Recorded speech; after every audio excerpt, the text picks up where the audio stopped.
Miss হবে না আপনার পছন্দের টিভি শো। দেখুন জি5 অ্যাপে একদম ফ্রি।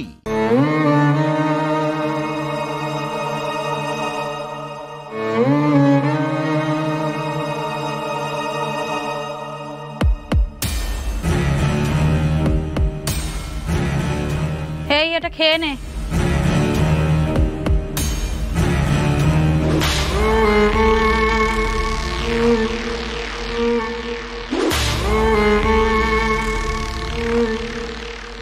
কপালে জেলের ভাতও দিলে মহেশ্বর।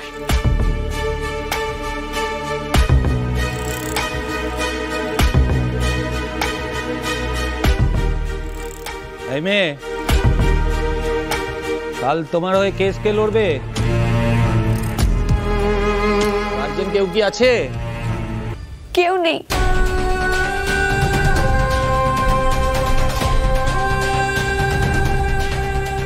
দাদা দিদি ভাই বোন কাকা মামা মেশো কেউ আছে? না, আমার কেউ নেই।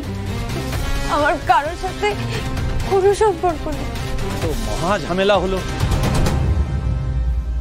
এই এদিকে শোনো, পাবলিক প্রসিকিউটরকে খবর দাও, তাড়াতাড়ি আসতে বলো। একে তো কালকে আমাদেরকেই উকিল জোগাড় করে দিতে হবে। টাকা পয়সাও কিছু আছে বলে তো মনে হচ্ছে না। যাও তাড়াতাড়ি যাও, কালকে তো আবার একে কোর্টেও চালান করতে হবে।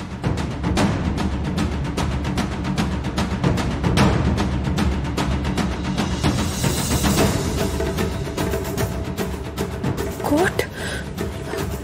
কোর্টে কি হবে স্যার? কিঞ্জল মল্লিকের খুনের অপরাধে কাল কোর্টে তোমার বিচার হবে। জোড়াবাড়ির অপরাজিতা মল্লিক, কিঞ্জল মল্লিকের মা তোমার নামে মামলা করেছে। মামলা?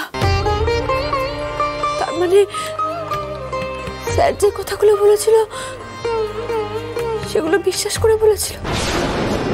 ও তো আপনার কোনো ক্ষতি করেনি, ওর তো কোনো দোষ ছিল না, তাহলে কেন মানলেন ওকে?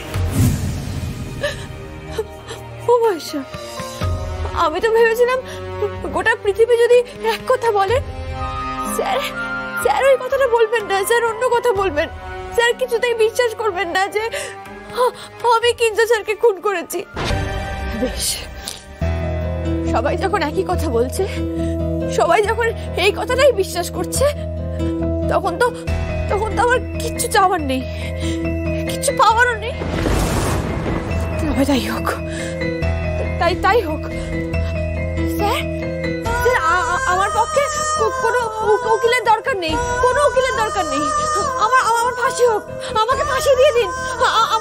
আমি বাঁচতে চাই না, আমাকে বাঁচানোর কোনো দরকার নেই। আমার ফাঁসি হয়ে যায়, শুধু একবার কিঞ্জল স্যারকে খুঁজে বের করুন।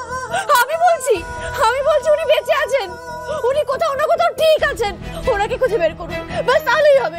আমার ফাঁসি হয়ে যাক, আমি বাঁচতে চাই না, আমি বাঁচতে চাই না। আরে ধ্যাত, তখন থেকে এক কথা বলে চলেছে। আরে কি হলো? পাবলিক প্রসিকিউটরকে ফোন করলে? যাকে পারো তাকে ব্যবস্থা করো। জি5 ডাউনলোড করুন আর সব এপিসোড দেখুন একদম ফ্রি।